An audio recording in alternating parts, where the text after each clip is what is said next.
ሰላም ጤና ይስጥልን። እንዴት ቆያችሁ? እንዴት አላችሁ?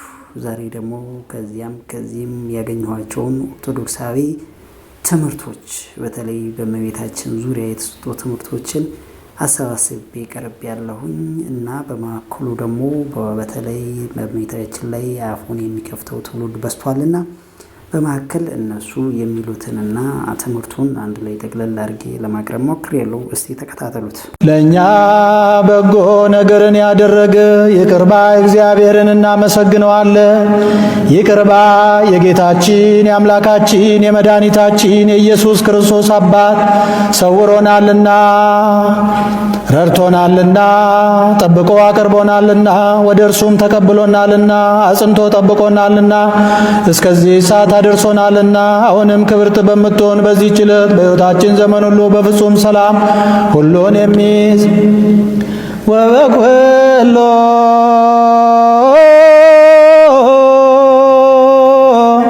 ሰላም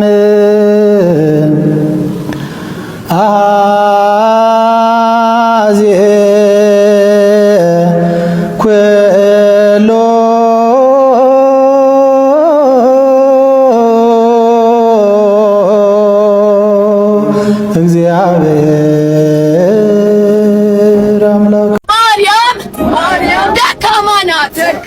ማርያም ደካማን የምታጥናት። አንዳንዶች ቲክቶክ ተብሎ በሚጠራው ፕላትፎርም ላይ የኢትዮጵያ ኦርቶዶክስ ተዋሕዶ ቤተክርስቲያን የማታስተምረውን የነገረ ማርያም አዲስ አስተምህሮ በማምጣት እናታችን ቅድስት ድንግል ማርያም ከኃጢአት ንጽሕት እንደሆነች ቅዱስ መጽሐፍ 10 መጽሐፍት እየመሰከሩ ከዚያ በተቃራኒ የሚያስተምሩ ሰዎች አሉ። እንግዲህ ስለ ቅድስት ድንግል ማርያም ንጽህና፣ ቅድስና፣ ዘላለማዊ ድንግልና ምስክሮች ነቢያት ናቸው፣ ምስክሮች ሐዋርያት ናቸው፣ ምስክሮች ቤተክርስቲያን የምትቀበላቸው ሊቃውንት ናቸው። በነቢያት ደረጃ ካየን ከኦሪት ዘፍጥረት እስከ ትንቢተ ሚልክያስ ወደ 144 የሚጠጉ አምሳላት አሏት። ያ በስፋት በነገረ ማርያም በብሉይ ኪዳን ላይ የሚተነተን ነው። ንጽህናዋን፣ ቅድስናዋን ከኃጢአት የተጠበቀች መርገመ ሥጋ መርገመ ነፍስ የሌለባት መሆኗን ግን የሚያስረዱ ወደ 12 የሚጠጉ ባነሳ መልካም ይመስለኛል። አንደኛ እግዚአብሔር የእናቱን ንጽህና ቅድስና ከመርገመ ሥጋ ከመርገመ ነፍስ መጠበቋን በነቢያት አድሮ አናግሯል። ሐዋርያትም እንዲሰብኩት አድርጓል። ሊቃውንት ደግሞ ከነቢያት ከሐዋርያት የቀዱትን አስተላልፈዋል በትርጓሜ መልኩ። ስለዚህ 12 ነጥቦችን ላንሳ። የመጀመሪያው ዳዊት አባቷ ነው። ዳዊት በመዝሙር 44 በቅንፍ 45 ከቁጥር 10 ላይ ስለ ቅድስተ ቅዱሳን ድንግል ማርያም ንጽህና ቅድስና ይልቁኑ መርገመ ሥጋ መርገመ ነፍስ እንደሌለባት አዳማዊ ኃጢአት እንዳላገኛት እንደማያገኛት ምን ብሎ ተናግሯል? ልጄ ሆይ ስሚ እይ፣ ጆሮሽን አዘንቢ፣ ወገንሽን የአባትሽን ቤት እርሺ፣ ንጉሥ ውበትሽን ወዷልና እርሱ ጌታሽ ነውና ካለ በኋላ ለሐሴቦን ንጉሥ ልጅ ሁሉ ክብሯ ነው፣ ልብሷ የወርቅ መጎናጸፊያ ነው በማለት መንፈስ ቅዱስ የራቀውን አቅርቦለት የረቀቀውን አጉልቶለት ስለ ቅድስት ድንግል ማርያም ተናግሯልና ስሚ ወለቴ ወሬ ይላል፣ ልጄ ስሚ ይላል።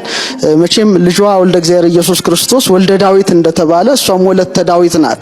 ልጄ ስሚ እይ ካለ በኋላ ወገንሽን የአባትሽን ቤት እርሺ ይላል። ወገኗ የአባቷ ቤት ሁሉ በመርገመ ሥጋ በመርገመ ነፍስ የተያዙ ናቸው። ቅድስተ ቅዱሳን ድንግል ማርያም ግን እሴ ሁሉ ስለሌለባት ርሲ ሕዝበኪ ወቤተ አቡኪ፣ ሕዝብሽን ወገንሽን የአባትሽን ቤት ሁሉ እርሺ በማለት ነቢየ እግዚአብሔር ዳዊት አስቀድሞ በሚገባ ነግሯል። ስለዚህ ወገኗ የአባቷ ቤት ሁሉ በኃጢአት የተያዙ መርገመ ሥጋ የመርገመ ነፍስ ቀንበር የተጫነባቸው ናቸውና ወገንሽን የአባትሽን ቤት እርሺ ይላል።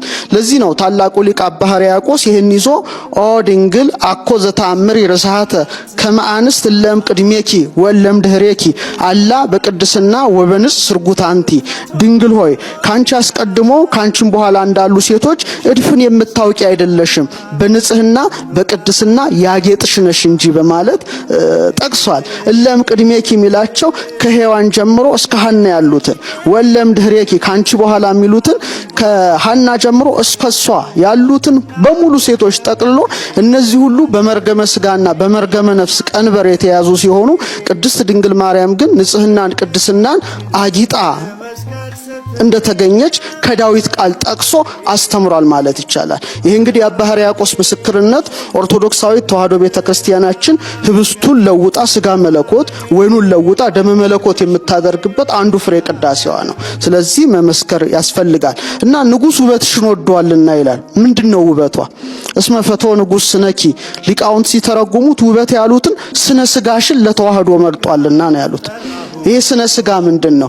በንጽህና በቅድስና ያጌጠ መርገመ ስጋ መርገመ ነፍስ የሌለበት ንጽሐ ጠባይ ያላደፈበት ስለሆነ እስመ ፈትወ ንጉሥ ስነኪ፣ ንጉሥ ውበትሽን ወዷልና በማለት አስቀድሞ ወገኖቿን የአባቷን ቤት እንድትረሳ ከነሱ የተለየሽ መሆኗን እንደገና ደግሞ ንጉሥ ደግሞ ውበቷን እንደወደደ ያው የወደደው ንጉሥ ደግሞ እርሱ ጌታሽ ነውና በማለት ፈጣሪዋ ጭምር እንደሆነ ነቢየ እግዚአብሔር ዳዊት መስክሯል።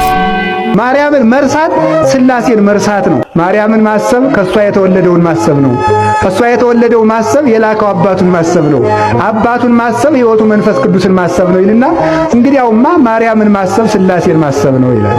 ማርያምን ማሰብ ሥላሴን ማሰብ ነው። ማርያምን መርሳት ሥላሴን መርሳት ነው።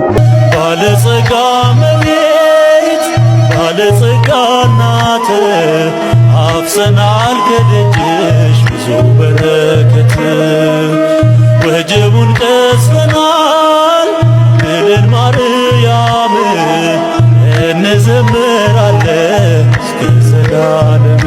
ባለጸጋ ጌታ ባለጸጋ አባት አፍሰናል ከደጅ ብዙ በረከት ወጀቡን ቀስፈናል ብለን ኢየሱስ እንዘምራለን ሆነን በመንፈስ። ባለጸጋ ጌታ ባለጸጋ አባት አፍሰናል ከደጅ ብዙ በረከት ወጀቡን ቀስፈናል ብለን ኢየሱስ እንዘምራለን ሆነን በመንፈስ። ሃሌሉያ። ኦርቶዶክስ ከዚህ ካልተገላገለች ተሐድሶ የሚባል ነገር አይኖራትም። መጀመሪያ ማቃጠል ያለባት መጽሐፍ ተአምረ ማርያም የሚባለውን መጽሐፍ ነው። ሌላው ይደርሳል። ታቦቱን የምታስወግደው ያኔ ነው። ይሄ ከምድራችን ላይ ተጠርጎ መወገድ ያለበት ነው። ተአምረ ማርያም የሚባል መጽሐፍ ምድራችን ላይ መኖር የለበትም። በቃ አቃጥለ ዲሞሊሽ አድርገ ማጥፋት ያለብህ መጽሐፍ ነው። የምድሪቱ የእርግማን ምንጭ ይሄ መጽሐፍ። አንተ ኢየሱስ ይደነግጣል ይላል የማርያም ስም ሲጠራ፣ እንኳን አይደለም ፍጥረታት ክንፋቸው የመላእክቱ ልርገፍ ይላል። አሁን ኦርቶዶክሳውያን መጠየቅ ያለባችሁ ይሄንን ልትጸየፉት የሚገባ መጽሐፍ ነው። ይሄንን ነው በሱቲ ጠቅልለው የሚያሳልሙ ይሄን ርኩስ መጽሐፍ ነው የሚያሳልሙ። ክርስትናን እኮ የሚቃወም እኮ ነው። ኢን ጀነራል ክርስቲያኒቲን የሚቃወም መጽሐፍ ነው። ነይ እምዬ ማርያም ቤዛ ነሽ አሉ ለዓለም። እመቤታችን ቤዛ አይደላችም። ቤዛ ልጇ ነው። አትደንግጡ። ቤዛ ልጇ ነው። ነይ ቤዛ ነሽ አሉ ለዓለም ተብሎ አይሰበክም። 4 ነጥብ። ቤዛ ተቀዳሚ ተከታይ የሌለው አንድ የእግዚአብሔር ልጅ ብቻ ነው። መጽሐፍ ቅዱስ አውጡ ዕብራውያን ምዕራፍ 9 ቁጥር 11 ላይ ምዕራፍ 9 ቁጥር 11 ላይ ምን ይላል? ነገር ግን ክርስቶስ መጣ ዘንድ ላለው መልካም ነገር ሊቀ ካህናት ሆኖ በምትበልጠውና በምትሻለው በእጆችም ባልተሰራች ማለት ለዚህ ፍጥረት ባልሆነች ድንኳን ፈጽሞ ወደ ቅድስ በገዛ ደሙ የዘላለም ቤዛነትን አግኝቶ በገዛ ደሙ ገባ እንጂ በፍየሎችና በኮርማዎች አይደለም። በፍየሎች በኮርማዎች አይደለም። ሚካኤል ቤዛ መሆን አይችልም። ገብርኤል ቤዛ አልሆነም። አብርሃም ቤዛ አልሆነም። የትኛውን ፍጡር ቤዛ አልሆነም። ለዘላለሙ ልጇ ነው ቤዛ። የእመቤታችን የቅድስት ድንግል ማርያም ልጇ የዓለም ቤዛ፣ የዓለም መድኃኒት፣ ለዓለም የተከፈለ ዕዳ በቀራንዮ ላይ የሞትና የኃጢአት መድኃኒት ሆኖ ለኛ የተሰጠ። ልብ በሉ። ስለዚህ የዘላለም ቤዛነትን አግኝተው አንድ ጊዜ ፈጽሞ ነው የሚለው። ስንት ጊዜ ይላል? አንድ ጊዜ ፈጽሞ በገዛ ደሙ ገባ እንጂ በፍየሎችና በኮርማዎች አይደለም። አንድ ጊዜ ፈጽሞ በዛሬው ዕለት በዕለተ ዓርብ የከፈለው ቤዛነት ለዘላለሙ ሲያድንና ሲምር ይኖራል። ሃሌሉያ። አሁን በእኛ ቤትም ሆነ በሌላ ቦታ እንደ ትልቅ መከራከሪያ ሆኖ ብዙ ጊዜ ጭቅጭቅ የሚደረግበት ሮሜ የፈረደበት ሮሜ 8:34 ምን የሚያከራክር ነገር አለው? መጽሐፍ ቅዱስ የሚያከራክር ነገር የለም እኮ።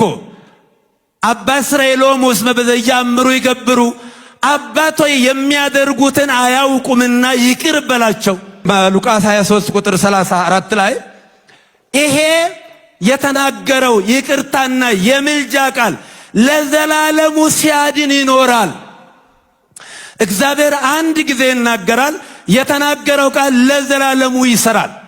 ስለዚህ በዛሬው ዕለት አምላካችን መድኃኒታችን ኢየሱስ ክርስቶስ በቀራንዮ ተሰቅሎ ዓለምን ያዳነበት፣ ሞትን የገደለበት፣ ሞትን የሻረበት፣ እኛን ነፃ ያወጣበት፣ እርግማናችንን ያስወገደበት ታላቅ ቀን ነው። ሃሌሉያ! ክብር ለእግዚአብሔር ይሁን። በጣም የሚገርም ነገር ነው እየሰማን እያየን ያለ ነው። የተወደዳችሁ ወገኖቼ this is miracle። ይሄውን ተአምር እኮ ነው። ተአምር በቃ ኦርቶዶክሳውያን ይሄኔ ካልነቃችሁ መቼም ልትነቁ አትችሉም። አሁን መወገዝ ያለበት መባል ያለበት ኢየሱስ ነው ቤዛ፣ ማርያም ቤዛ አይደለችም ሲባል ነው ወይስ እንዲህ አይነት ክደት ሲካድ ነው? እስቲ ፍረዱ ወገኖቼ። ድንግል ማርያም በሌለችበት መንፈስ ቅዱስን መታደል መሰጠት አይቻልም። ንስጥሮስ ከካደው ክህደት በላይ የአቡነ ፊልጶስ ክህደት ቁጭ አርጎ ቆቡን ቀሚሱን አውልቆ አስቀምጦ ጃኬቱን ለብሶ መውጣት ያለበት ይሄን፣ መወገዝ ያለበት ይሄን። መንፈስ ቅዱስ ማርያም ከሌለች አይሰራም ብሎ በማርያም ኤግዚስተንስ ላይ የሆሊ ስፒሪትን ዘላለማዊ የሆነውን ኩነት ዘላለማዊ የሆነውን ህላዌ መካድ ሽምጥጥ አርጎ ክዶ፣ ይሄ እኮ ስለ ማርያም ክብር እኮ የተነገረ አይደለም፣ መንፈስ ቅዱስን የካደ ሰው ነው። አንዲት ቃል ከሲኖዶስ አባላት አንዲት ቃል ያወጣ ሰው የለም። ሽምጥጥ አርገው መንፈስ ቅዱስን ሲክዱ። ታዲያ በዚህ ዘመን መንፈስ ቅዱስ የሚሰራው ማርያም የት ሆና ነው? ንገሩኝ እስቲ። መንፈስ ቅዱስን የሰደበ ኃጢአቱ አይሰረይለትም እኮ ነው የሚለው። ስሬት የሌለው በደል እኮ ነው መስቀል ይዞ ቆብ አድርገው የሚክዱት። ማርያም ቤዛ እንዳልሆነች አንተም ታውቃለህ፣ ጳጳሱም የተናገሩት ያውቃሉ። የተጻፈ ማስረጃ አለ። የኢየሱስ ቤዛነት በግልጽ ተጽፏል። ያንን እውነት ነው የተናገሩት። እኚኛው ደግሞ ምንም የመጽሐፍ ቅዱስ ማስረጃ በሌለበት ሁኔታ ማርያም ከሌለች መንፈስ ቅዱስ የለም ብለው ሲክዱ ዝም ሲባል ምን ይመስልሃል? እኮ ከጌታ ከኢየሱስ ክርስቶስ ጋር የተደረገ ጠላትነት እኮ ነው። አሁን የሲኖዶስ አባላት የተባላችሁ ጳጳሳት በምን ሞራል ነው እንዲህ አይነት ክደት የካደ ጳጳስ ተሸክማችሁ ማርያም ቤዛ አይደለችም ብለው የተናገረውን ጳጳስ ለማውገዝ የምትቸኩሉት? ስለዚህ አብ ወልድ መንፈስ ቅዱስ የሚገኙት ድንግል ማርያም ባለችበት። ክርስትና ከተጀመረ ጀምሮ ተሰምቶ ታይቶ የማይታወቅ ከልት ይሄ ነው። ኢየሱስ ጋር እንግዲህ ማርያም ብዙ ነገር ታወራለች። ልጇ ነው። ብዙ ነገር በሕፃንነቱም ታዞ ሊሆን ይችላል። የቤተሰብ ለምሳሌ አንዳንድ ሰዎች ማርያም ታማልዳለች። ያ የትኛው በዓለም ላይ ያለ መጽሐፍ ቅዱስ ባይልም እኔ እኮ በጣም መጨረሻ እኮ በጣም ደፋሮች እኮ ነን።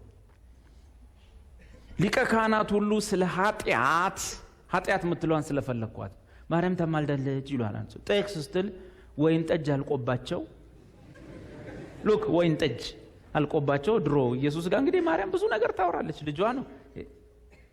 ብዙ ነገር በሕፃንነቱም ታዞ ሊሆን ይችላል። የቤተሰብ ብዙ ወሬ ብዙ ጨዋታ አለ እና ወይን ጠጅ እኮ አልቆባቸዋል ብላለች። አየህ እመቤታችን ታማልዳለች። ምልጃ ስለ ወይን ጠጅ ነው ስለ ኃጢአት ነው? ሲጀመር ምልጃ የሚገናኘው ከጠጅ ጋር ነው ከኃጢአት ጋር? እንዴ ስለ ማህበራዊ ኑሮ ነው እንዴ ምልጃ? ሰርግ ቤት ስለ ጎደለና ስለ ሞላ ነገር ነው እንዴ ምልጃ? ምልጃ እኮ እኔና አንተ ልንወጣው ማንችለው፣ በምንም ልናካከሰው ማንችል፣ በምንም ልንፈውሰው ማንችል በሽታ አለና ኃጢአት የሚባል ወይን ጠጅ ማስቀየር ነው እንዴ ምልጃ? የጌታ እናት ማርያም ከልጇ ጋር ስትኖር እኮ ብዙ ነገር እኮ ያወራል። ከዛ ውስጥ አንዱ የኢየሱስን ክብር ኢየሱስን በሰርግ ቤት ክብሩን ገለጠ ነው የሚለው እንጂ አማላጅነቷን ነገረ አይልም። ወይን ጠጁንም ቀየረ ክብሩንም ገለጠ ነው የሚለው። ምልጃ ምልጃ ወይም መካከለኛነት ወይም የሊቀ ክህነት ስራ ሁልጊዜ የሚገናኘው ከኃጢአት ጋር። ስለ ኃጢአት ነው ያወራል። ማርያም ስለ ኃጢአት ታማልዳለች ወይ? ለዛ ደግሞ የራሳቸው መጽሐፍ ውዳሴ ማርያም ይናገራል። ውዳሴ ማርያም ትርጓሜው እቺ ትንሿ ጁስ ይዞ የሚሮጧት አይደል፣ የሷ ትርጓሜ ያለ ከነሐሴ 1 እስከ 16 ይነበባል። ጧት መጽሐፉም አለ በየሰንበት ትምህርት ቤት ይኖራል። ቀስ ብለ የውዳሴ ማርያም ትርጓሜ ያለ ብለ ቀስ ብለ መዋሰብ አለኝ ልጅ አንብ ሲሉ ከፈት አርገ የሰኞም የማክሰኞም ከሮብ በስተቀር የሐሙስ የአርብ የቅዳሜ የእሁድ ማለቂያው ላይ ሄደ ሙሉን መቼስ አንብ አልልም፣ ግን መጨረሻው ላይ ሄደ ማንበብ ሁሉም ከሮብ በስተቀር ሁሉም የሚዘጉት ለምኝልን አልፏዋ ቢሆን ለምኝልን ማለት ነው። አይኗ ቢሆን አምሮን ለቦን ሳይብን አሳድርብን ማለት ነው። ልመና ግን እንኳን በሷ በሌሎችም የለባቸውም። ድሮ በጸለየችው ጸሎት ታስምረን ይሆናል እንጂ 6 ጊዜ ተጽፏል። ለምኝልን ማለት ነው። ልመናስ እንኳን በሷ በሌሎችም የለባቸውም። ያሞገሰ ልመናስ እንኳን በሷ በሌሎችም የለባቸውም እና በቀደመው ልመናዋ ታስምረን ይሆናል እንጂ አለቀኩ። 6 ጊዜ ነው የጻፈው። እኔ ያነበብኩ ሁሉ አይገባኝ። አሁን ራሱ እያወራው ያልገባዋል። አዳማዊ ኃጢአት የሚለውን እሱን ገለጥ ያደርጉልንና እናታችን ቅድስት ድንግል ማርያም አዳማዊ ኃጢአት ከሌለባት ከእግዚአብሔር እኩል ልትሆን ነው ማለት ነው ማለት ይከሳሉ። ለዚህ መልሱ ምንድነው? እንግዲህ ጥንተ አብሶ ወይም ጥንተ በደል የሚባለው በመጀመሪያዎቹ ሰዎች ወይም በአዳምና በሔዋን የተሰራ ኃጢአት ነው። በዚህም ተረግመዋል። ሔዋንም ተረግማለች፣ አዳምም ተረግመዋል፣ ያሳሳታቸው እባብም ተረግመዋል። ይሄ እርግማን አለ። ጌታ እንግዲህ ሰው መሆኑ በጥንተ አብሶ አይደለም ይላሉ ሊቃውንት፣ በምልአተ ኃጢአት ነው። ጥንተ በደል ወደ አዳምና ሔዋን እንደበደሉ ጌታ ሰው ቢሆን ኖሮ የቀደሙ ሰዎች በግዝረታችን በመስዋዕታችን እንድናለን ባሉ ነበረ። ግዝረታቸው መስዋዕታቸው እንዳላዳናቸው ካሳየ በኋላ 5500 ዘመን ሲፈጸም እንግዲህ ከቅድስት ድንግል ማርያም ተወልዶ ዓለምን አድኗል። ይህ መነሾ ነው፣ መያዝ ይገባዋል። አዳምና ሔዋን ቢበድሉም የተከለከሉትን የዛፍ ፍሬ ቢበሉም በኋላ ግን ምልአተ ኃጢአት ተጨመረበት። ዓለም ጣዖት እያመለከ ከእግዚአብሔር ሕግ በመውጣት በርደተ መቃብር ላይ ርደተ ሲኦል በሞተ ስጋ ላይ ሞተ ነፍስ ተፈርዶበት ይኖር ነበረ። ይሄ ደግሞ ምልአተ ኃጢአት ተብሎ ይታወቃል። አሁን ይሄ የተነሳው ጥያቄ እንግዲህ በእነሱ አገላለጽ እንደ አመክንዮ እንደ ሎጂክ ማሰባቸው ነው። ግን ሎጂኩ የሚያስኬድ ሎጂክ አይደለም። በመሰረታዊ ደረጃ አስቀድሞ የእግዚአብሔር ቅድስና የባህሪው መሆኑን መታወቅ አለበት። ማንም ያልሰጠው ማንም የማይነሳው በባህሪው ቅዱስ መሆኑን እናውቃለን። በባህሪው ቅዱስ የሆነው እግዚአብሔር የጸጋ ቅድስና ለፍጡራን ሰጥቷል። በተለይ ለሰውና ለመላእክት እግዚአብሔር የፈጠረ ሁሉ መልካም እንደሆነ አየ ነው የሚለው መጽሐፋችን። ስለዚህ በባህሪው ንጹህ የሆነ ጌታ አስቀድሞ ስሙን ቀድሰው ክብሩን እንዲወርሱ መላእክትን አዳምና ሔዋንን በተፈጥሮ ንጹህ አድርጎ ከኃጢአት የነጹ አድርጎ ፈጥሯቸዋል። ታዲያ እግዚአብሔር አዳምና ሔዋንን መላእክትን ከኃጢአት ንጹህ አድርጎ ስለፈጠራቸው ከእግዚአብሔር ጋር እኩል ናቸው ሊባል ይችላል? አይባልም። አመክንዮ ራሱ ሎጂኩ በፍጹም ያስኬድ አይደለም። ስለዚህ ቤተክርስቲያንን ለመክሰስ የሚሞክሩት ምንድነው? እመቤታችንማ ንጽሕት ከሆነች ከእግዚአብሔር ጋር እኩል ልትሆን ነው ወደ ማለት ይሄዳሉ። ስለዚህ እስመ ንጹሐት እማንቱ ጠባያቲሁ ለእግዚአብሔር ዘእንበለ ነውር ይላል ማር ይስሐቅ። ማንም የማይሰጠው ማንም የማይነሳው ነው። እነዚህ ግን በተፈጥሮ እግዚአብሔር አምላክ ንጹህ የሆነው አምላክ ንጹሃን አድርጎ ፈጥሯቸዋል። የፈጠረው ሁሉ መልካም እንደሆነ አየ ስለሚል መጽሐፉ። ስለዚህ ንጽህናን ገንዘብ አድርገው መቆየታቸው ከእግዚአብሔር ጋር የተካከሉ ነው፣ አያሰኛቸውም። ሌላው አሁንም ድረስ በኢዮር በራማ በኤረር በሶስቱ ሰማያት ያሉ መላእክት ምንም ኃጢአት አልሰሩም። እስካሁን ብርሃናውያን መላእክት ከወደቁት ውጭ ያሉት እነዚህ መላእክት ኃጢአት ስላልሰሩ እስካሁን ድረስ ዓለም ከተፈጠረ ጀምሮ የእግዚአብሔርን ሕግጋት ጠብቀው በንጽህና በቅድስና መኖራቸው ከእግዚአብሔር ጋር እኩል ናቸው ያሰኛሉ? ከቶ አያሰኝም። ስለዚህ አመክንዮ ራሱ አይሰራም ማለት ነው። ይህ ብቻ ሳይሆን ዓለምን ፈቃዷን ድል ነስተው በገነት ያሉ በአጸደ ነፍስ ያሉ ቅዱሳን አሁንም ከኃጢአት የነጹ ናቸው። እነዚህ ቅዱሳን ከኃጢአት የነጹ መሆናቸው ከእግዚአብሔር ጋር እኩል ናቸው ያሰኛቸዋል? ፈጽሞ አያሰኛቸውም። ባለፈው መምህር አንስተውታል። ቅድስና የባህሪ ገንዘቡ የሆነው እግዚአብሔር እኮ ዓላማው ምንድነው? ሰዎች በኃጢአት እንዲወድቁ ፍጡራን በኃጢአት እንዲወድቁ አይደለም ሰውና መላእክትን። የእግዚአብሔር ዓላማማ እሱን እንድንመስለው ነው። ቴዎሎጂውም ራሷን ነው የሚነግረን እኮ እግዚአብሔርን መምሰል። ባለፈው ሰው ጠቅሰውታል። እኔ ክርስቶስን እንደምመስል እናንተም እኔን ምሰሉ የሚለው ነው ትልቁ መሰረታዊ ነገሩ። ስለዚህ እግዚአብሔር በስነ ፍጥረት ያደረገውን ዓላማ ስንመለከት ሰውን ሰው የሚያሰኘው እንደውም የሚያሰኘው ኃጢአት አለመስራቱ ነበረ። ለዚህ ነው ሰውስ ክቡር ሲሆን አላወቀም ልብ እንደሌላቸው እንደሚጠፉ እንስሳት ሆነ በማለት የተናገረው። በመሆኑም የእግዚአብሔር ዓላማ ቢቻል ሰው እግዚአብሔር በተፈጥሮ የሰጠውን ሀብቱን ጠብቆ ከኃጢአት ርቆ ቅዱስ ቅዱስ ቅዱስ ብሎ አመስግኖ ስመ ቅድስናውን ተሳትፎ እንዲኖር ነበረ። ቅድስት ድንግል ማርያም ግን ሰው ሆና ተገኝታለች። ነብዩ እግዚአብሔር ዳዊት ለዚህ ነው በትንቢት መነጽርነት እየተመለከተ ንጉሱ ውበትሽን ወዷልና በማለት የሚመሰክረው። ስነ ስጋዋን ለተዋህዶ መምረጡ በሃይማኖት በምግባር በንጽህና በቅድስና በፍቅር በትዕግስት ጸንታ መገኘቷ ነው። ሰሎሞንም ኩለንታኪ ሰናይት እንታቤ በኔ ዘንድ ሁለመናሽ ውብ ነው አለብኪ ነው ሮኢም እንትን ይላይሌኪ ምንም ነውር ነቀፋ የለብሽም በማለት አስቀድሞ በትንቢቱ ሲናገር ቅዱስ ገብርኤል ሄደና ደግሞ ምልዕተ ጸጋ በማለት ተናገረ። ወደፊት ጸጋ ይመላብሻል አላለም እኮ አላለም። ምልዕተ ጸጋ ነው ያለው። ጸጋን የተመላሽ ብሎ ነው የተናገረው። ስለዚህ አዳምና ሔዋን ጸጋቸው ተገፎ አይደለም ጸጋ ጽድቅ ራሱ ጽድቃችን የመርገም ጨርቅ ሆነ እስኪባል ድረስ ጽድቅ እንኳን የመርገም ጨርቅ በሚሆንበት ሰዓት ቅድስት ድንግል ማርያም ግን ከኃጢአት ንጽሕት የሆነች በመሆኗ ምልዕተ ጸጋ እግዚአብሔር ምስሌኪ ቡርክት አንቲ እማንስት የሚል ውዳሴን ከመልአኩ ቀርቦላታል ማለት ነው። በረከቷ ይደርብንና ይሄ ራሱ ሎጂኩ አያስኬድም እና ቤተክርስቲያን በዚህ ልትከሰስ የማይገባም የሚል እምነት አለኝ። ሌላው ደግሞ ሁለተኛው ክሳቸው ምንድነው? ያላልነውን እነሱ እየፈጠሩ እየተናገሩ በዚያ ሊከሱ ይፈልጋሉ። እውነት ነው። ቅድስት ድንግል ማርያም ከምልአት ኃጢአትም ከአዳም በደልም ንጽሕት ነች። በእውነት ትክክል ነው። ንጽሕት ነች ካላችሁ ከኃጢአት ሰማያዊ አካል ማረጋችሁ ነው፣ ምድራዊ አይደለችም ትላላችሁ ነው የሚሉት። ኃጢአት በስራትም አለመስራትም ከሰማያዊ አካልነት ጋር የሚገናኝ ነገር አይደለም። ከኃይል አርያማዊነት ጋራም የሚገናኝም አይደለም።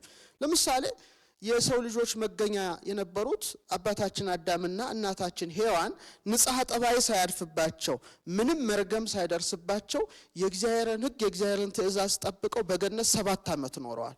ታዲያ የእግዚአብሔርን ሕግ ጠብቀው ንጽሐ ጠባይ ሳያድፍባቸው 7 ዓመት በመኖራቸው ምክንያት ሰማያውያን ናቸው ልንል ነው እንዴ? ኃይል አርያማውያን ናቸው ልንል ነው እንዴ? አንልም። ይህ ብቻ አይደለም መምህር፣ በደንብ ከታሰበ የሰው ልጅ የሰው ወገን መባል ግዴታ መርገመ ስጋ መርገመ ነፍስ መኖር ያስፈልጋል ወደሚል በጣም ደግሞ ወደ ተሳሳተ ግንዛቤ ሊወስደን ይችላል ይህ ትምህርት።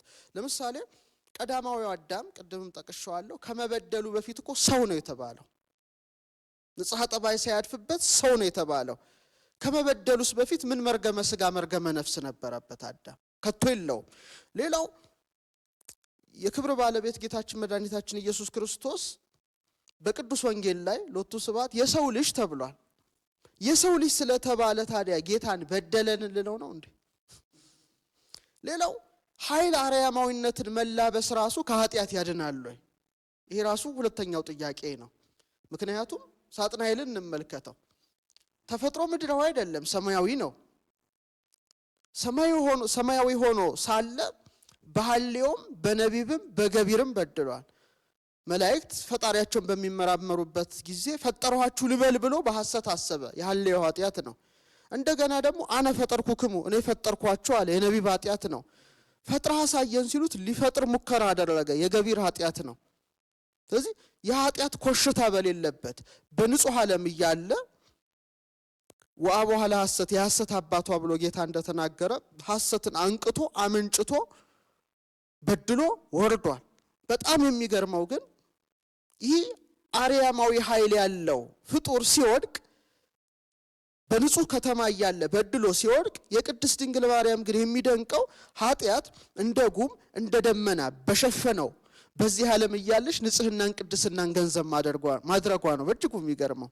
ለዚህ ነው የተአምሯ መቅድም ላይ እግዝእትነ ማርያም ትነጽእ መላእክት ካለ በኋላ ከመላእክት ይልቅ ትነጻለች ካለ በኋላ ሲያስረዳ ለመላእክቲ ኢተክህሎሙ ድንጋሌ ህሊና ለመላእክትስ ከሐሳብ ኃጢአት መቆጠብ አልተቻላቸውም በቀደመ ወራት ያልተሰጣቸውን ሽተው በድለው ወድቀዋልና ይላል። ይሄ ማን ነው? ሳጥናኤል ከሰራዊቱ ጋር ነው ማለት ነው። ድንጋሌ ህሊናን እንኳን መጠበቅ አልቻሉም። በሐሳብም በመናገርም በመስራትም በድለዋል። ለዚህ ነው ሰሎሞን በመኃልየ 2 ላይ ወከመጽየ ደንጎላት በማእከለ አስዋክ በሾ መካከል እንዳለች የሱፍ አበባ እንዲሁ ወዳጄ በቆነጃጅት መካከል ናት ይላል። ያቺ የሱፍ አበባ ዙሪያዋን በሾ ተከባ ሳለች እንደምታብብ እንደምታፈራ ኃጢአት እንደ ሾ በከበባቸው የኃጢአት ሾ በወጋቸው በዕብራውያት ልጆች መካከል እያለች በሃይማኖት በምግባር በንጽህና በቅድስና በዘላለማዊ ድንግልና ጸንታ የሕይወት ፍሬ ኢየሱስ ክርስቶስን አፍርታ ተገኝታለች ማለት ነው። ይሄ በጣም ሊታሰብ ይገባል። ሌላው ቤተክርስቲያን የምታስተምረው ቅድስት ድንግል ማርያም ከሐናና ከኢያቄም የተወለደች ሰው ናት እናምናለን። ከሐና ከኢያቄም የተወለደች ነገር ግን ከእናቷ ማኅፀን ጀምራ በማን ጸጋ ተጠብቃለች? በመንፈስ ቅዱስ ጸጋ የተጠበቀች። ይሄ እንግዲህ እግዚአብሔር አሰራር ነው። ከተወለደችም በኋላ በራሷ ነጻ ፈቃድ በሃይማኖት በምግባር በንጽህና በቅድስና በመጽናት አምላክን ለመውለድ የበቃች ናት። ይሄ ነው የሚያስደንቀን። ይልቁኑ እንኳንም እመቤታችን ቀርታ ዮሐንስ መጥምቅ እንኳን የሉቃስ ወንጌል ምዕራፍ 1 ቁጥር 15 ላይ ስንመለከት ገና ከእናቱ ማኅፀን ጀምሮ መንፈስ ቅዱስ ይመላበታል ተብሏል። ስለዚህ አባ ጊዮርጊስ ምን አለ?